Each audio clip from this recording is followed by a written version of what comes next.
Arabii ta'e yookiin madaamii ta'e yoo maal gooteef si jaalatti ta'a. Araboonni kan nama jaalatan waan 8 yoo gooteef. Si jala illee nafan kan biraallee hin barbaadan. Si malee yoo nama takka baruu hin danda'an. Ati waan 8 kana yoo gooteef isa si jala nafan. Yoo biyyattillee galte sirraa nafan sirra bilbilanii nagaallee si gaafatan. Dhugaa rabbi. Ani araboota hojii yeroo baay'ee jiraadheen jira. Amala isaanii beekeen bare. Kanaaf waa'ee 8 kana sirriitti nima waan kana gochuudhaan madaama keessanii wajjii walii galaa wal jaaladhaa waliin itti fufaa isiniin jedha. Assalaamu alaikum ahlee wasalee. Baga nagamaan dhuftanii warri chaanaalii kiyya jalatti argamtan. Waan 8 kana sirriitti nima dhufe tokkoffaan isaa maal isiniif fakkaate amanamummaa. Yeroo duraa araboonni wanni isaan barbaadan amanamummaa. Baga takka si amanan. Baga takka immoo waa takka sirratti argani. Kalaas yoo jijjiiramtee sanumatti fakkaata. Hunda wahuma sirratti argassan wahuma godhuu jirtutti fakkaata. Kanaafuu majammarimaa jalqabuma kaasiiti. Amalli kee tokko wal fakkaataa ta'uu agarsiisi. Yeroo hundaa araboonni maal nama godhasiite maallaqa kahan waan baay'eedhaan nama fattashanii waan baay'eedhaan si fattashanii eega si fattashanii raawwatanii qormaata kan kee yeroo raawwatte isaan mana isaaniitu sirrata sirakkabanii gara fadhan dhaqanii mana keetii akka ofii keetii godhee ilaali namaan jedhan baga nama amananii. Yaa Allah baga sin amanne immoo ijuma jalaa si ilaalanii sirfatanii yaani taragaaggaaniin ta'an. Kana wanni jiru amanamummaa fi amanamuu dhabuu walakkaa kan jiru kana tokkoffaan isaa amanamummaa jenneerra. Lamaffaan isaa immoo Habibaatii maal isiniif fakkaate lamaffaan isaa madaama tantee tana maal feeti fedhii ishii guutuufi maal barbaaddi yaani yeroo hunda maal akka ishiin barbaaddu maal akka ishiin nyaattu akka dhugdu maal akka ta'e fedhii ishii sitti agarsiisti wal beektan. Kini fedhii ishiitii sani hamma ishiin boru dhuftee hamma ishiin naa godhi yookiin naa nyaatas ta'e bunas ta'e naa godhi amma isin jettuun eegin yeroo beektaati yeroo ishiin barbaaddu sanitti yaani keessa ishii qoratte guutumaan guutuutti keessa ishii baga beekte ofii beektee dalaguufi hamma ishiin godhi isin jettu eeguu dhabu.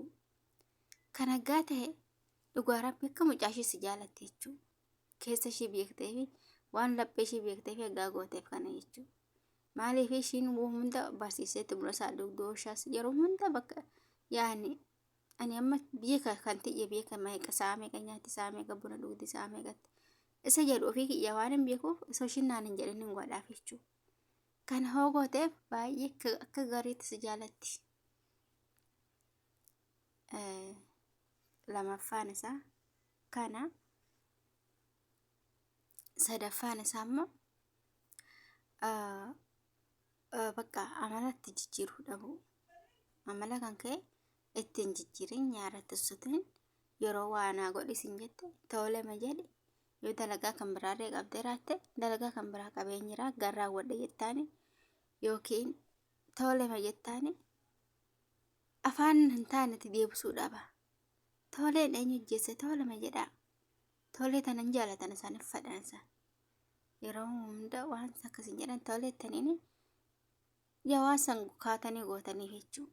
Yoo waan biraallee qabdanii raattan san xumurtanii kaatanii gootanii fi jechuudha. Gamtaa malsitti deebisnu tola hoo jenneen isaaniif irra gaarii daseedha.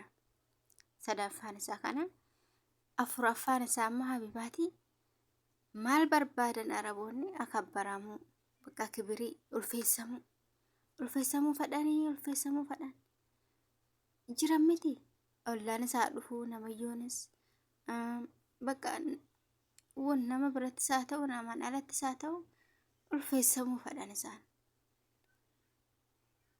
yaani kana fadhanii keessummaayyuu yeroo keessummaan dhufe yeroo akkuma kana gorabeetii mandarii yeroo dhufan isaan biratti bunas dhiyeessitee bishaanis dhiyeessitee maanis yaani jiran miti. Nama fuula duratti yeroo isaan ulfeessan barbaadan isaanii jechuudha. Kana fadhan Araboonni. Akkuma kana yeroo nama dhufee sarratanya jedhanii walitti agarsiisanii haala akkanaa qaban miti. Kanaaf ulfeessamuu barbaadan. Tayyib afuraffaan isaa kana Habibaati. Shanaffaan isaati akka madaamsi jaalattu yoo barbaadde maal goota? Yeroo raftee isoo ishiin bakka raftee hin ka'in ati kaatee mana ishii as addaatee waan jiru hundumaa goggootee sididdit gootee gashii eegde kana feeti mooshin kana feeti kana sin jaalatti yoo kana goote si jaalatti jechuudha. Bakka kana yeroo takkoon madaamiti ishii dura ka'ee nama as addaa'uu qaban ture. Ishiin na dura kaatee anillee baay'ee rafee hirribna goyyamsee baay'ee rafee ishiin na dura kaatee nyaata dalagdee rarraawwattee ani ka'ee gaan dhufe gara kushiina deemdee biheera fi yeroo naan jette tokko qabdi. Kanaafuu qanyistee jechuu.